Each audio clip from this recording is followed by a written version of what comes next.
Tidak bisa disangkal saat ini sudah terjadi krisis pangan di berbagai wilayah dunia. Kali ini masalah kekurangan pangan ini menjadi masalah serius karena dunia dipukul dari dua arah. Pertama dipukul oleh climate change, yang kedua dipukul oleh Rusia. Rusia menggunakan pangan sebagai senjata. Selain perang militer yang terjadi saat ini, juga terjadi perang ekonomi di mana Rusia diberikan sanksi ekonomi serta diembargo. Kemudian perang keuangan dengan cara bayar rubel berbasis emas. Dan sekarang Rusia menggunakan pangan sebagai senjata perang. Memang beda perang melawan negara berdaulat dibanding dengan berperang melawan negara yang belum berdaulat di mana pemimpinnya pada belum memahami geopolitik dunia plus belum menjalankan peran geostrategi negaranya secara mumpuni. Sahabat semua, video narasi kali ini didukung oleh ATM Dinaran, di mana rupiah Anda di Dinaran bisa menggunakan ATM untuk bertransaksi, di mana nilai rupiah Anda setara dengan nilai emas Anda. Dengan ATM tersebut, rupiah Anda bisa ditarik tunai di ATM GPN dimanapun dan digunakan sebagai alat bayar edisi dengan minimum rupiah senilai 3 gram. Maka ATM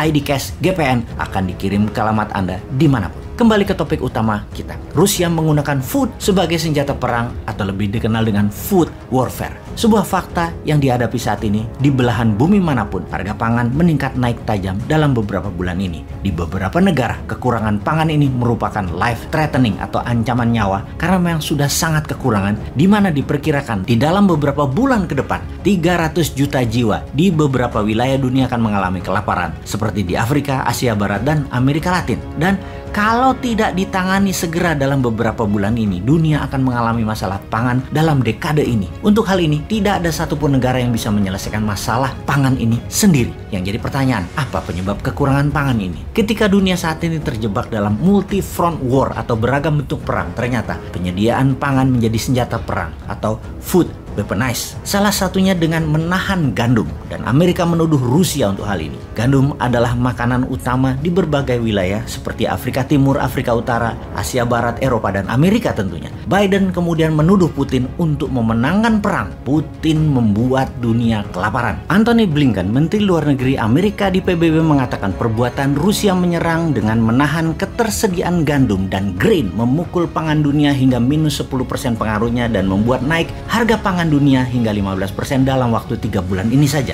Juga akan membuat 300 juta manusia kekurangan pangan di dunia akibat langsung sebagai sandera perang Rusia di Ukraina ini. Setidaknya saat ini 40 juta warga Ukraina sudah kelaparan. Jadi bagaimana sih cara militer Rusia memainkan food supply dunia ini? Salah satunya adalah menahan persediaan pangan di pelabuhan Rusia dan Ukraina. Tinggal Odessa, kota pelabuhan yang belum ditaklukkan. Mariupol sudah berhenti operasi pelabuhannya. Kemudian membom seluruh jalan darat yang terkoneksi dari dan ke Ukraina. Rusia menarget 40 juta warga Ukraina kelaparan, di mana negara tetangga plus NATO terpaksa menyediakan pangan yang saat ini tidak ada stoknya. Ada lebih 28 juta ton gandum dan grain tertahan di pelabuhan Odessa dan Mariupol. Kemudian pabrik serta ladang gandum dan ladang grain terus dibombardir Rusia. Kita semua tahu 28 juta ton ini bisa untuk memberi makan 200 juta manusia dalam setahun di seluruh dunia. Sementara gandum Rusia merupakan penyedia kebutuhan 30% dunia, dan ini juga ditahan tidak dikirimkan ke seluruh dunia. Total penahanan gandum oleh Rusia dan grain oleh Rusia atau produksi Ukraina dan Rusia bisa membuat 400 juta manusia di dunia ini kelaparan. Dengan tuduhan Amerika dan Eropa atas tindakan Rusia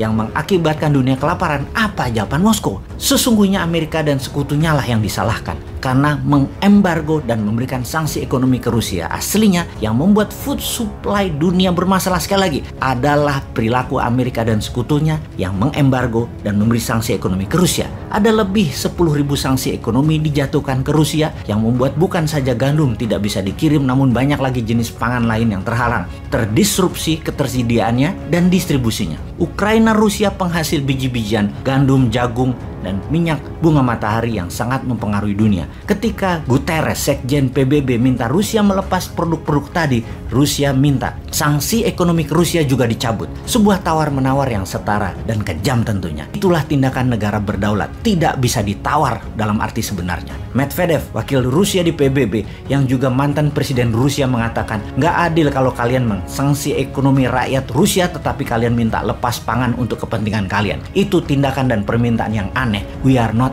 idiot. Kalimat "kami bukan orang bodoh" merupakan ucapan tantangan kepada sekutu dan kepada NATO. Semua ini membuat jutaan manusia beresiko maut. Seharusnya food bukanlah senjata untuk membunuh manusia dan bukanlah senjata untuk jadi alat tawar dalam perang. Namun itulah yang terjadi saat ini. Disinilah pemimpin kelas dunia harusnya hadir, menyelamatkan pangan dunia. Karena mungkin kalau pemimpin memahami arti geopolitik dalam perang pangan ini dan kekurangan pangan ini, Indonesia sebagai negara bermatahari 100% dalam setahunnya di wilayahnya, dan juga wilayahnya mengandung air tawar lebih dari 90%, pupuk organik dari tumpahan Gunung Merapi, bisa menjadikan Indonesia kekuatan pangan dunia sebagai the biggest food country.